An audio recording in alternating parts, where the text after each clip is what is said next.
Honourable Chairwoman, exquisite timekeepers, dear members of the opposition who have come a long, long way up to the weathering heights of Le Plateau de Saclay, please feel welcome.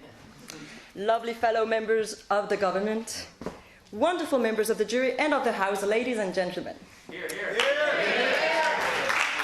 First of all, Natalia, yes, men can have babies. And actually, women without men, they can't have babies.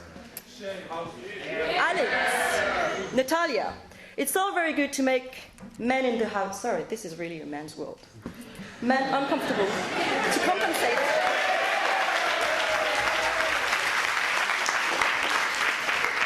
To make them uncomfortable to compensate for what's happening outside. Our point is not that everyone should be a man, not even us. We never advocated sex change. We're just saying life is easier. And if we were given the choice back in our mother's room, that we would rather be a man because life is easier. It's all very good to be either a man or a woman in paradise. Yes, we agree. There's no doubt about it. But in our 21st world, the real world, hold on, I'll tell you interesting facts about our real world. And let me tell you that if Eve walked naked in our real world, things would get messy.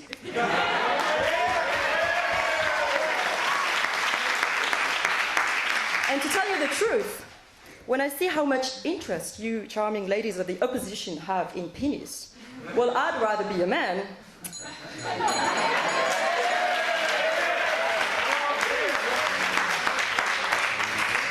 Charles, thank you for this passionate diatribe about how hard it is for you to prove that you're a man. Natalia, I see that you haven't missed the 1970s hippie revolution, obviously. It's all very good that you're very happy to be and to be who you want and to do what you want. What an ambitious lawyer that makes you. So,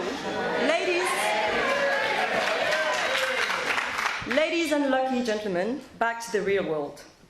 Now, my honourable colleagues have already shown to us in many ways how life is easier for men and therefore why we in this government would rather be a man than a woman. But tonight I would like to talk about something very close to the hearts and minds of the members of the House. The big, scary world that awaits us when we leave school. Here, here. Yes. Now, ladies and gentlemen, here we are, HEC, the leading business school in France.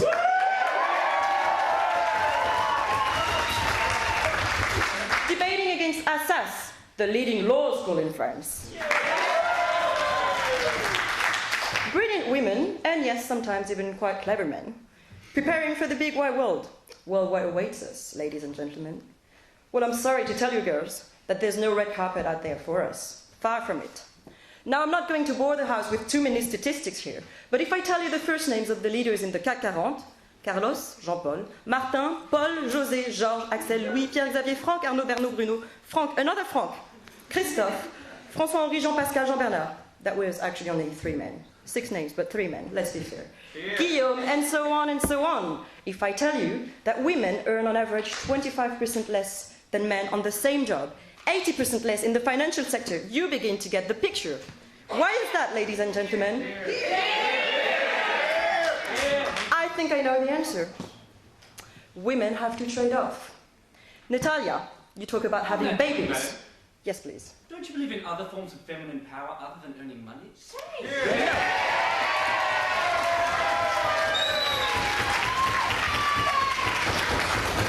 Well, as we work as a team, my point is about the professional world and how the kind of discrimination that women have to encounter there. I'll leave other arguments to my colleagues. Now, let me explain. I'm 25. Yes, I know. Well, I look much younger. How old did you think I was? 12? Okay.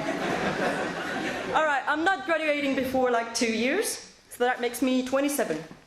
Then I'd like to work full-time, full capacity for 5 years. Well, I haven't gone to school for 20 years, you know, completed 2 masters, paid 30,000 euros for the last one, just to play around with a broomstick and 3 kids, right? So now, that makes me 32. Okay. Well, I'll then have about 10 fertile years ahead. Yes, fertile, ladies and gentlemen, let's call a spade a spade. This means that since it'd be good to wait at least 2 years in between pregnancies, I can have 4 kids in total. If I go 24 hours 7 on the job, give birth, breastfeed, change diapers, Give birth, breastfeed, change diapers, take the eldest to school. Yes, please. Are you not aware that you have the choice to be pregnant or not pregnant to have one child or two children? Sorry, yes, of course I'm aware of it. But you know, like having 4 kids is pretty much reasonable, and I don't want to for just 5 years after having gone to school 20 years, right? And I don't think my husband can do that for me. Anyway, so I hope I'm not single when I turn 32, because by the time I'll get into a serious relationship, that would be 1 baby off the count. Tick tock, goes the biological clock. And it's no petty concept, ladies and gentlemen. The biological clock is a terrible, terrible countdown that any woman has to deal with. How many men have to think like that, members of the House? Biological options, no thanks, are just that much simpler for you men than for women. Nicola, we didn't forget the 1960s feminist revolution, but it has not abolished the biological clock. And this without women having to work twice as hard as men just to prove that they can even do the job in the first place. Why do we have anti-discrimination laws, dear friends from SS? Because our society discriminates against ethnic minorities, against old people, against women. Historical, cultural, even physiological factors make women's lives so much more difficult than men's. Recruiters are reluctant to hire women. They're reluctant to pay them as much as they pay men. And why is that, ladies and gentlemen? Is it because they possibly won't be as driven by their career as men? Is it because of potential maternity leaves they may take in the future? Whatever the reasons, these things happen and hinder women's careers. Yes, life is easier for men. They don't have to prove they haven't slept to get where they are.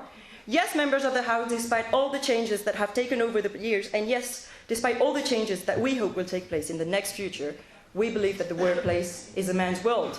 And so as long as business districts with their skyscrapers, the Empire State Building, the towers of La Défense, the Gherkin in London, the Petronas Towers in Kuala Lumpur, as long as business districts remain forests of fallacies. Yes, Fali, I hear you, Latin lovers, no Latin lovers. As long as women have to prove that they are ni pute ni soumise and the place they deserve is denied to them, we in the government would rather emphatically be a man. So I proudly stand in front of you, ladies and gentlemen, to beg you to accept this motion.